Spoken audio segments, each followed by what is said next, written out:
Good evening guys. So guys, हम लोग पढ़ रहे थे नेशनल इनकम। 3 क्लासेस हो चुकी, अभी बहुत सारी आनी बाकी हैं। तो चलिए शुरू करते हैं हमारी आज की ये क्लास।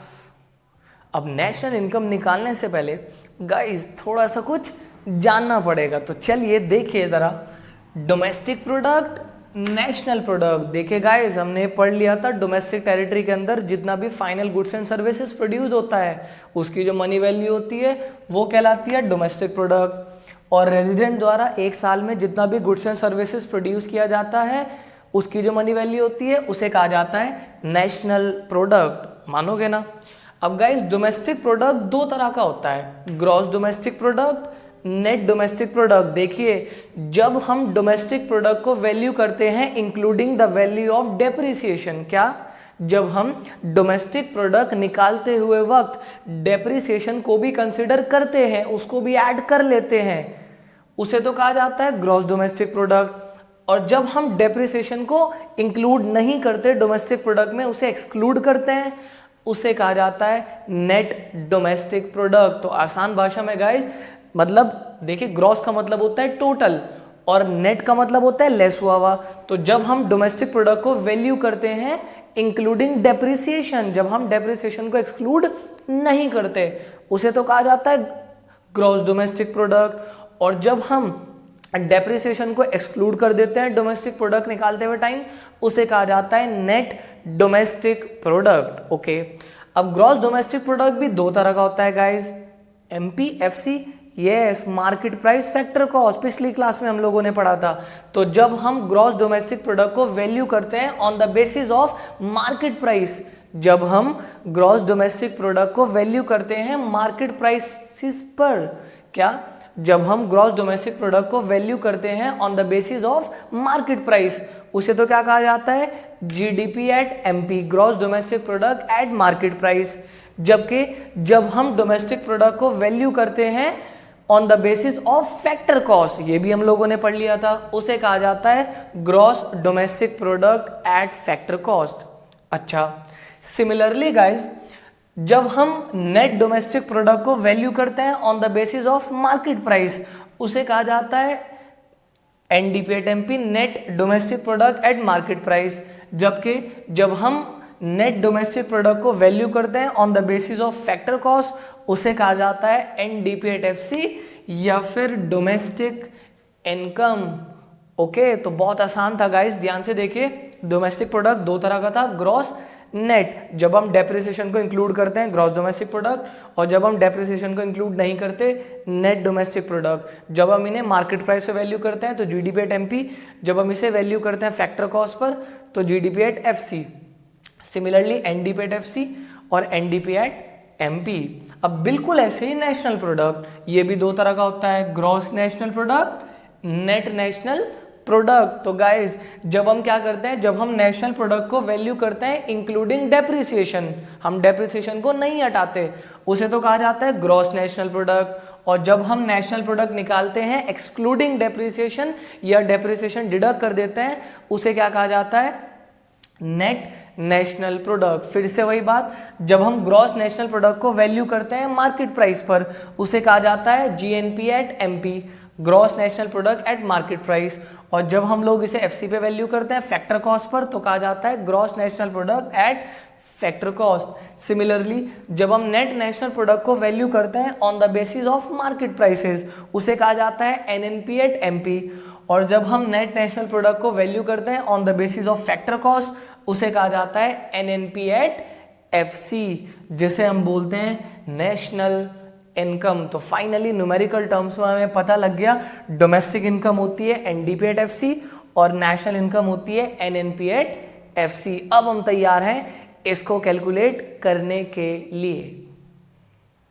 तो चलिए, फाइनली वो टाइम आ गया, हम सीखने जा रहे हैं very very important methods of calculating national income के। कौन कौन से मेथड होते हैं गाइस क्या करने के, नेशनल इनकम निकालने के। तो चलिए देखिए, कह रहा है 3 मेथड होते हैं नेशनल इनकम निकालने के, वैल्यू एडेड, एक्सपेंडिचर इनकम। तो आज हम पढ़ेंगे सबसे पहला मेथड हमारा वैल्यू एडेड मेथड। देखिए ध्यान से कॉन्सेप्ट समझिएगा, नाम ही बता रहा है वैल्यू एडेड। देखिए ये मेथड कैसे यूज होता है गाइस, मान लेते हैं हमने कोई रॉ मटेरियल खरीदा, फॉर एग्जाम्पल हम लोग को चाय बनानी है, ठीक है। तो भाई चाय बनाने के लिए क्या चाहिए, दूध, टी लीव्स, फॉर एग्जाम्पल ये सब दूध टी लीव्स मिला के ये हमारे पास 100 रुपीज़ की आ जाती हैं। और इससे हमने क्या किया, इससे हमने मेहनत करके चाय बनाई और वो हमारी 200 रुपये में बिक गई। तो गाइज 100 रुपये की चीज़ कितने में बिकी, 200 में। तो हमने कितने की वैल्यू ऐड करी, हमने वैल्यू ऐड करी 100 की। तो सिमिलरली ऐसे ही डोमेस्टिक टेरिटरी के अंदर जितनी भी वैल्यू ऐड होती होगी तो हम लोग क्या कर लेंगे, उसे कैलकुलेट कर लेंगे, बिल्कुल आसान। तो वैल्यू एडेड मेथड यूज करता है वैल्यू ऐड का कॉन्सेप्ट कि हमने कितने की वैल्यू ऐड करी। तो पूरी डोमेस्टिक टेरिटरी में जितना भी वैल्यू ऐड हुई होगी हम उस सब का इस्तेमाल करने वाले हैं। तो ध्यान से देखिएगा, चलिए स्टार्ट करते हैं गाइस। हमारा सबसे पहला मेथड वैल्यू एडेड मेथड। तो गाइस ये मेथड हमें कहाँ तक लेके जाता है, इस मेथड की मदद से हम लोग निकालते हैं GDP एट MP। फॉर्मूला है वैल्यू ऑफ आउटपुट, अभी अभी हमने एग्जाम्पल लिया था 200 रुपये, minus intermediate consumption oblique cost, अभी अभी हमने एग्जाम्पल जो लिया था मतलब वैल्यू ऑफ रॉ मटेरियल की बात कर रहा है, जैसे 100 रुपये का हमने भी एग्जाम्पल लिया था। तो गाइस वैल्यू एडेड को GDP एट MP भी कहा जाता है। तो फॉर्मूला है value of output minus intermediate consumption. अब वैल्यू ऑफ आउटपुट का फॉर्मूला होता है sales plus change in stock. अच्छा, सेल्स का फॉर्मूला प्राइस इनटू क्वांटिटी और चेंज इन स्टॉक का formula closing stock minus opening stock. अच्छा, इंटरमीडिएट कंजप्शन में क्या क्या आता है, रॉ मटेरियल की वैल्यू, इलेक्ट्रिसिटी चार्जेस गाइस और मैन्युफैक्चरिंग चार्जेस भी आते हैं, ठीक है। तो गाइस मजा तभी आएगा जब हम क्या करेंगे, हम इसके न्यूमेरिकल करेंगे। तो आ जाइए चलिए स्टार्ट करते हैं इसके न्यूमेरिकल। अब बिल्कुल बेसिक क्वेश्चन से शुरू करते हैं गाइस, ध्यान से देखिएगा। Calculate value added oblique GDP at MP from following data. आपको कुछ डेटा दिया गया है और आपसे कहा गया है वैल्यू एडेड निकालो, मतलब GDP एट MP निकालो। तो ध्यान से देखिएगा, आपके पास क्वेश्चन में सेल्स है, अच्छा रुपीज इन करोड़ से गाइस। अब देश की बात हो रही है तो 2-4 रुपये तो होने से रहे, करोड़ में बात होगी, अरबों में बात होगी। ओपनिंग स्टॉक 50, क्लोजिंग स्टॉक 100 और इंटरमीडिएट कॉस्ट 400। ओके, तो गाइज ध्यान से हमसे कहा गया है GDP एट MP निकालो, तो हमने फॉर्मूला लगा दिया GDP at MP is equals to value of output minus intermediate consumption. Intermediate consumption या कॉस्ट हमें डायरेक्ट गिवन है, बस एक बार क्या निकाल लो, वैल्यू ऑफ आउटपुट। अब हमें पता है, अभी अभी पढ़ा, वैल्यू ऑफ आउटपुट का फॉर्मूला होता है sales plus change in stock. Sale कितनी है हमारे पास 1000, चेंज इन स्टॉक का फॉर्मूला अभी अभी पढ़ा, closing stock minus opening stock. Closing stock है 100 माइनस ओपनिंग स्टॉक है 50। तो यहाँ से वैल्यू ऑफ आउटपुट आ गया 1000 प्लस 50, 1050 करोड़, 1050 करोड़, ठीक है गाइस। अब हमें वैल्यू ऑफ आउटपुट थोड़े निकालना था, हमें तो निकालना है GDP एट MP। तो फॉर्मूला लगा दीजिए value of output minus intermediate cost. तो यहाँ से GDP आ गया 650 करोड़। अब आप सोच रहे होंगे सर आपने तो बोला था नेशनल इनकम तो NNP एट FC होती है, जबकि आपने तो पिछले क्वेश्चन में सिर्फ GDP निकाल दिया।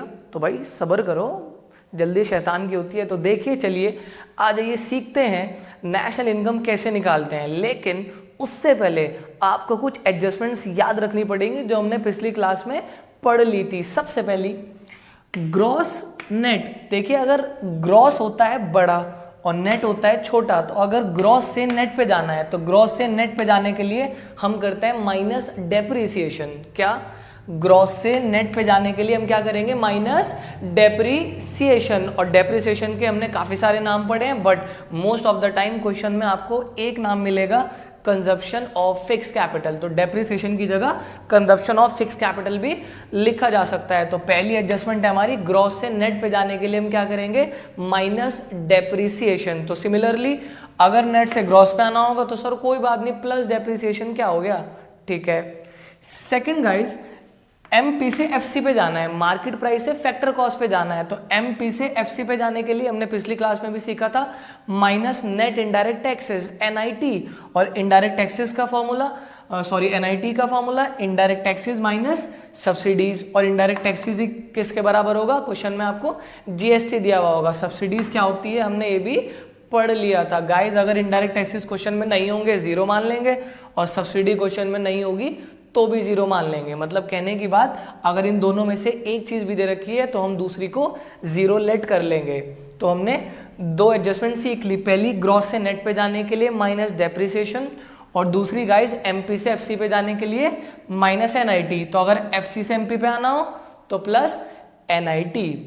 तीसरी और लास्ट ये भी हमने सीख ली थी, वो है गाइज डोमेस्टिक से नेशनल। देखिए डोमेस्टिक हिंदुस्तान के अंदर की इनकम, और नेशनल मतलब हिंदुस्तान की पूरी इनकम। तो अंदर में अगर बाहर वाली और जोड़ दी जाए तो क्या बन जाती है, पूरी इनकम। तो डोमेस्टिक से नेशनल पे जाने के लिए हम लोग क्या करेंगे, एनएफआईए को प्लस, और गाइज एनएफआईए का फॉर्मूला होता है, ध्यान से देखिएगा, फैक्टर इनकम फ्रॉम अब्रॉड, हमने पिछली क्लास में सीख लिया था, minus factor income to abroad, ये हमने पिछली क्लास में सीख लिया था। जितना हम बाहर से कमा के लाए माइनस जितना बाहर वाले यहाँ से कमा के लेके गए। सिमिलरली बच्चों, अगर नेशनल से डोमेस्टिक पे जाना हो तो कोई बात नहीं सर, एनएफआईए को क्या कर देंगे, माइनस। तो नेशनल बड़ा होता है, डोमेस्टिक छोटा होता है। तो ये तीन एडजस्टमेंट बहुत ध्यान से आपको याद रखनी है अगर आपको नेशनल इनकम का परफेक्शन चाहिए, तो अगर आपको इसमें परफेक्ट बनना है। तो चलिए सर फिर एक क्वेश्चन से समझा दीजिए। तो देखिए, calculate national income oblique NNP at FC. हमें पता ही है नेशनल इनकम को क्या कहा जाता है, एनएनपी एट एफसी। तो आपसे कहा जा रहा है नेशनल इनकम निकालो। तो भाई हमारे सामने वैल्यू एड मेथड है। अब ये तो हमें कहाँ तक ले जाएगा, ये तो हमें जीडीपी तक लेके जाएगा बस। तो पहले हम क्या करेंगे, बिल्कुल पिछले क्वेश्चन की तरह जीडीपी निकालेंगे। तो फॉर्मूला होगा value of output minus intermediate consumption. Value of output का formula sales plus change in stock. तो 500 प्लस माइनस 50, ये आ गया 450, माइनस इंटरमीडिएट कंजप्शन, वो कितना है गाइज, वो है 100। तो ये आ गया 450 माइनस 100 350। सर ये तो पिछले क्वेश्चन में भी सीख लिया था, क्या नया है, कुछ नहीं है। तो गाइज जरा सब्र करें, आ गया। तो जो निकालना होता है उसे रखो इज इक्वल टू से पहले, तो हमें निकालना है national income NNP at FC, और जो आपके पास है उसे रखो इज इक्वल टू के बाद। आ जाओ करते हैं comparison. G for gross, N for net. Gross से नेट पे जाना है, ग्रॉस से नेट पे जाना है, minus depreciation, minus depreciation. Okay ठीक है, समझ गए। D for domestic, N for national.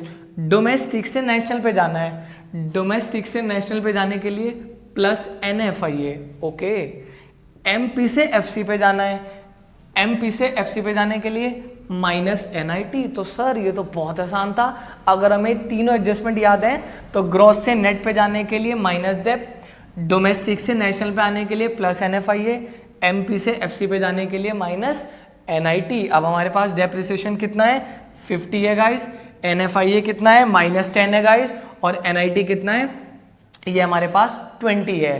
तो इसी के साथ हमारा सॉल्व करके नेशनल इनकम आ गई 270 करोड़। तो गाइस यूनिट जरूर लिखा करते हैं। ओके, अब आप सोच रहे होंगे कि सर समझ तो आया क्वेश्चन, लेकिन ना अभी मजा सा नहीं आया। तो कोई बात नहीं, चलिए एक और क्वेश्चन देखते हैं जो आपके कॉन्सेप्ट्स और क्लियर करेगा। ध्यान से देखेगा, इस बार बहुत सारा कुछ निकालने वाले हैं हम लोग।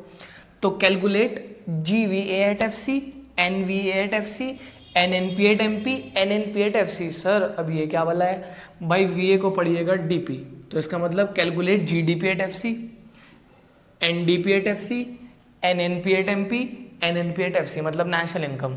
तो आपके पास ये रहा क्वेश्चन, आपके पास प्राइस है, क्वांटिटी है, इंक्रीज इन स्टॉक है, परचेज ऑफ रॉ मटेरियल है, सो ऑन। तो सबसे पहले तो आप ये देखिए आपका मेथड आपको कहाँ तक लेके जाता है। हमने पढ़ा value added method GDP at MP तक लेके जाता है। तो GDP एट MP का फॉर्मूला होता है value of output minus intermediate consumption. अब वैल्यू ऑफ आउटपुट का formula sales plus change in stock. तो सेल्स का formula price into quantity, price है 10, क्वांटिटी है 50 अरब यूनिट्स, तो 50 इंटू 10, ये आ गए guys sales 500 plus change in stock. ये हमारे पास है इंक्रीज इन स्टॉक। जरा ध्यान से देखेगा, इंक्रीज इन स्टॉक, भाई हमें तो चेंज इन स्टॉक पता है। देखो इंक्रीज इन स्टॉक का मतलब है स्टॉक पहले से बढ़ गया, मतलब ओपनिंग कम होगा, क्लोजिंग ज्यादा होगा। तो अगर मैं क्लोजिंग माइनस ओपनिंग करूं, प्लस का आंसर आएगा। तो गाइज याद रखना, अगर होता है इंक्रीज इन स्टॉक तो प्लस होता है, और अगर डिक्रीज इन स्टॉक तो होता है माइनस। ठीक है, तो sales plus change in stock मतलब इंक्रीज इन स्टॉक, ये आ गया वैल्यू ऑफ आउटपुट। माइनस कर दीजिए इंटरमीडिएट कॉस्ट। अब आप देखिए यहाँ तो कहीं है ही इंटरमीडिएट कॉस्ट, लेकिन परचेज ऑफ रॉ मटेरियल है हमारे पास, वही किसका काम करेगा, इंटरमीडिएट कॉस्ट। वो कितना है गाइस, वो है हमारे पास 20। तो यहाँ से 530 में से 20 गया, 510 अरब आ गई जीडीपी एट एमपी। ओके, अब ध्यान से देखिएगा हमें क्वेश्चन में क्या क्या निकालना है। सबसे पहले यही मेन पार्ट है क्वेश्चन का, जीडीपी एट एफसी। तो जो निकालना हो उसे रखो इज इक्वल्स टू से पहले, जो हमारे पास है उसे रखो इज इक्वल्स टू के बाद। चलो करते हैं comparison. G for gross, G for gross कुछ नहीं, D for domestic, D for domestic कुछ नहीं, P for product, P for product कुछ नहीं। एम पी से एफ सी पे जाना है, तो एम पी से एफ सी पे जाना है माइनस एन आई टी। अब G D P 510 minus N I T का formula indirect taxes minus subsidies. Indirect taxes की जगह है जीएसटी और सब्सिडीज है 5, तो 10 माइनस 5 5, यानी कि यहाँ से G D P at F C आ गया 505। तो गाइज मेन चीज समझने वाली थी कंपैरिजन, इसके लिए मैं आपको करा रहा हूँ क्वेश्चन। नेक्स्ट है एन डी पेट एफ सी। तो फिर से जो निकालना हो उसे रखो इज इक्वल्स टू से पहले, जो आपके पास है उसे रखो इज इक्वल्स टू के बाद। आप चाहो तो जी डी पेट एफ सी से भी निकाल सकते हो, बट मैं आपको सिखा रहा हूँ जी डी पेट एम पी से, दोनों ठीक है, कोई मसला नहीं है। तो G for gross, N for net, gross से नेट पे जाना है minus dep. D for domestic, D for domestic कुछ नहीं, P for product, P for product कुछ नहीं। एम पी से एफ सी पे जाना है माइनस एन आई टी, हो जाएगा आगे तो सर सॉल्व करने की कोई जरूरत नहीं है। नेक्स्ट है guys N N P at M P. तो फिर से जो निकालना हो उसे रखो इज इक्वल्स टू से पहले, जो आपके पास है उसे रखो इज इक्वल्स टू के बाद। तो ग्रॉस से नेट पे जाना है माइनस डेप, डोमेस्टिक से नेशनल पे जाना है तो plus N F I A, M P का एम पी कुछ नहीं। ठीक है, last guys national income N N P at F C. तो हमारे पास क्या है, G D P at M P. तो G for gross, N for net, gross से नेट पे जाना है minus dep. D for domestic, N for national, domestic से नेशनल पे जाना है plus N F I A. M P से एफ सी पे जाना है minus N I T. Value रखिए, आंसर आपके पास। बस याद रखिएगा डेप्रिसिएशन का काम कौन कर रहा है यहाँ, कंजप्शन ऑफ फिक्स कैपिटल, यही डेप्रिसिएशन है हमारे इस क्वेश्चन में। तो मैंने आपको काफ़ी कुछ सिखा दिया वैल्यू एडिड मेथड का, लेकिन कहानी अभी ख़त्म नहीं होती है। तो चलते हैं हमारे वैल्यू एडिड मेथड के लास्ट क्वेश्चन की तरफ। तो गाइज ध्यान से देखिएगा, बहुत ही इंटरेस्टिंग क्वेश्चन है, बहुत ही यूनिक क्वेश्चन है और सबसे बढ़िया क्वेश्चन है वैल्यू एडिड मेथड का। आपसे कहा जा रहा है कैलकुलेट सेल्स, ठीक है, एंड वैल्यू ऑफ आउटपुट। अच्छा, अरे वाह। तो सर अगर सेल तो प्राइस इनटू क्वांटिटी था, ये रहा डेटा, ना तो कहीं यहाँ प्राइस है और ना ही यहाँ पर क्वांटिटी है, इसका मतलब कुछ तो झोल है सर। चलो कोई बात नहीं। दूसरी चीज वैल्यू ऑफ आउटपुट निकालिए। सर वैल्यू ऑफ आउटपुट होता है sales plus change in stock. Change in stock sir है, लेकिन सेल्स तो है नहीं, तो गाइज इसका मतलब ये मामला भी फिट नहीं होने वाला। तो ध्यान से देखिएगा जरा, बहुत ही बढ़िया क्वेश्चन है। अब तक हम सीधा करते आए थे क्वेश्चन को, अब जाएंगे हम रिवर्स। ध्यान से देखिए, हमें पता है जीडीपी एट एमपी का फॉर्मूला होता है value of output minus intermediate consumption. तो अगर वैल्यू ऑफ आउटपुट वैसे नहीं निकल सकता तो यहां से तो निकल ही सकता है। तो जीडीपी एट एमपी का फॉर्मूला होता है value of output minus intermediate consumption. Intermediate consumption ये रहा, ठीक है, वैल्यू ऑफ आउटपुट निकालना है। तो अगर कहीं से जीडीपी एट एमपी आ जाए, काम बन जाएगा। तो कुछ तो क्वेश्चन में ऐसा होगा जहां से मैं क्या निकाल सकता हूं, जीडीपी एट एमपी। तो मेरे पास क्वेश्चन में नेशनल इनकम है 1000 करोड़। तो गाइज जो निकालना है उसे रखो इज इक्वल्स टू से पहले, ठीक है, जो आपके पास है उसे रखो इज इक्वल्स टू के बाद। तो आ जाइए करते हैं एडजस्टमेंट की मदद से कंपैरिजन। नेट से ग्रॉस पे जाना है, अब तक ग्रॉस से नेट पे जा रहे थे, माइनस डेप करते थे, तो नेट से ग्रॉस पे जाना है plus dep. Okay, N for national, D for domestic, national से डोमेस्टिक पे जाना है, तो डोमेस्टिक से नेशनल पे जाने के लिए plus N F I A होता था, तो अब हो जाएगा minus N F I A. F C से एमपी पे जाना है, एमपी से एफ सी पे जाने के लिए माइनस एन आई टी करते थे, तो एफ सी से एमपी आने के लिए क्या करेंगे, plus N I T. Okay, अब नेशनल इनकम की जगह 1000 करोड़ मतलब 1000। डेप्रिसिएशन सर यहाँ तो कहीं डेप्रिसिएशन दिख नहीं रहा मुझे, तो ध्यान से देखिएगा। डेप्रिसिएशन के लिए आपको 11th क्लास का थोड़ा सा कॉन्सेप्ट यूज करना पड़ेगा गाइज। आपके पास क्वेश्चन में कैपिटल गुड्स हैं with a life span of 5 years। Capital goods मतलब मशीन ओनली, और लाइफ स्पैन ऑफ 5 years का मतलब है इफेक्टिव लाइफ ऑफ मशीन। तो याद करिए 11th class, depreciation cost of machine minus scrap value upon estimated life of asset. Scrap value है नहीं तो cost of machine 50 upon estimated life 5। तो यहां से डेप्रिसिएशन कितना आ गया गाइस, यहां से डेप्रिसिएशन आ गया 50 अपॉन 5 10। तो बहुत अच्छा पॉइंट था, इस साल बोर्ड में आया हुआ क्वेश्चन है, ध्यान से। Okay, minus NFIA। भाई NFIA होता है guys net factor income from abroad, जबकि यहां क्या गिवन है, टू अब्रॉड। ओ तेरी, अब ये क्या सीन है भाई, देखो NFIA का फॉर्मूला होता है factor income from abroad minus factor income to abroad. ये टू अब्रॉड नेट देने का मतलब है टू अब्रॉड ज्यादा है फ्रॉम से। तो गाइज याद रखेंगे, जब भी net factor income to abroad given होता है तो हम हमेशा फ्रॉम बनाने के लिए साइन क्या कर देते हैं, चेंज। तो ये क्या है, ये प्लस का 100 है, तो हमारे क्वेश्चन में क्या हो जाएगा, माइनस का 100। तो NFIA हो जाएगा माइनस का 100। तो याद रखेंगे एक बार, टू से फ्रॉम बनाने के लिए साइन चेंज, प्लस का होगा तो माइनस का, माइनस का होता तो प्लस का। ओके, नेक्स्ट है guys NIT, indirect taxes minus subsidies. भाई इनडायरेक्ट टैक्सेस तो कहीं नहीं है, सब्सिडीज हैं 5, तो इनडायरेक्ट टैक्सेस 0 माइनस सब्सिडीज, तो ये हो गया -5। तो गाइस सॉल्व करके यहाँ से GDP टेम्पी आ गया 1105 अरब। ओके, अब आप GDP टेम्पी का फॉर्मूला लगा दो, value of output minus intermediate consumption. GDP टेम्पी है हमारे पास, वैल्यू ऑफ आउटपुट निकालना है, इंटरमीडिएट कंजप्शन है, तो ये सॉल्व करके वैल्यू ऑफ आउटपुट आ गया, हमारे क्वेश्चन का फर्स्ट पार्ट आ गया 1405 अरब। अच्छा, अब वैल्यू ऑफ आउटपुट का फॉर्मूला लगा दीजिए, sales plus change in stock. अच्छा, वैल्यू ऑफ आउटपुट कितना आया था, 1405। सेल्स पता नहीं निकालनी है, और चेंज इन स्टॉक कितना है, -10। तो यहां से सेल्स आ गए गाइज 1415 अरब। तो गाइज इसी के साथ हमारी आज की क्लास यहीं ख़त्म हो जाती है, लेकिन ये टॉपिक ख़त्म नहीं होता, अभी वैल्यू एडेड मेथड में काफ़ी कुछ है, फिर उसके बाद एक्सपेंडिचर और इनकम मेथड भी हैं। तो मिलेंगे हम अपनी नेक्स्ट क्लास में। तो अगर आप हमारे चैनल पर नए हैं तो इसको सब्सक्राइब करें और इसको शेयर करें, ठीक है।